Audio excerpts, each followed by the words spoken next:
করতে হবে, ঠিক কিনা? দাবাইয়ে রাখা যাবে না।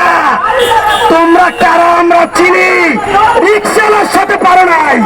যদি 40 লাখ হোটেল শ্রমিক আর 3 কোটি শ্রমিক জাগে, পালানোর রাস্তা পাবে না।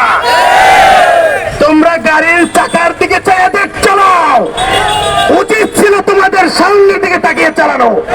শ্রমিক কিসের মেহনতি মানুষের প্রত্যেক ব্যক্তিতে এ দেশটা চালানো উচিত ছিল। আমরা স্পষ্ট ভাষায় বলে যেতে চাই, আমাদের দাবি মেনে নিতে হবে।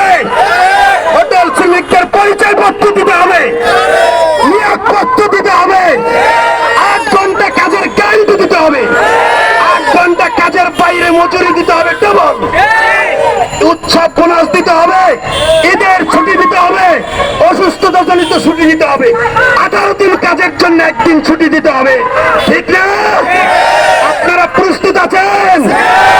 নেতৃবৃন্দ বক্তব্য রাখবেন। আমি আমার নেতাদের আহ্বান জানাবো, সারা বাংলাদেশে 40 লক্ষ হোটেল শ্রমিক আপনাদের মুখের দিকে তাকিয়ে আছে। শুধু আপনারা হুকুম দেন, প্রয়োজনে রাস্তাঘাট সব বন্ধ করে দেবো আমরা। একটা দোকানে বর্জন করে যদি শ্রমিক থাকে, বাংলাদেশের 3 কোটি লোক এর সাথে জড়িত, ঠিক না? আমাদের পরিজন নিয়ে জুলাই বিপ্লবের মতো প্রয়োজন, আমাদের বাল বাচ্চা স্ত্রী সন্তানদের নিয়ে রাস্তা অবরোধ করবো, কিন্তু আমরা দাবি থেকে পিছপা হবো না। মালিকদেরকে হুঁশিয়ার করে দিতে চাই, তোমরা আজকে প্রেস ক্লাবে এসে দেখে যাও, আর পালাবার পথ নাই। শ্রমিকদের দাবি না দিয়ে, ন্যায্য অধিকার না দিয়ে তোমরা পালাতে পারবা না।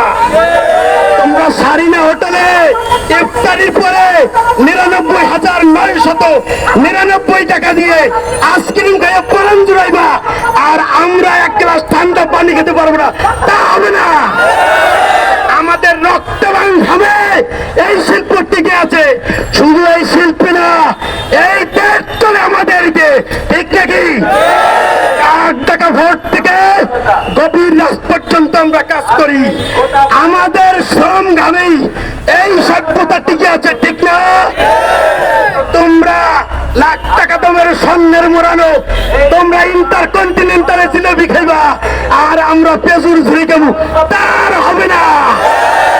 শ্রমিক থেকেছে সারা বাংলাদেশে একই আওয়াজ উঠেছে। আগামীতে শ্রমিকদের দাবি না দিয়ে, হোটেল শ্রমিকদের ন্যায্য দাবি না মেনে নিয়ে হোটেল চালাতে পারবেন না। স্টার হোক, প্রিন্স হোক, যে মালিক হোক, যত বড় মালিক হোক, শ্রমিকদের দাবি পূরণ করে তারপরে ব্যবসা করবেন। ধন্যবাদ সবাইকে।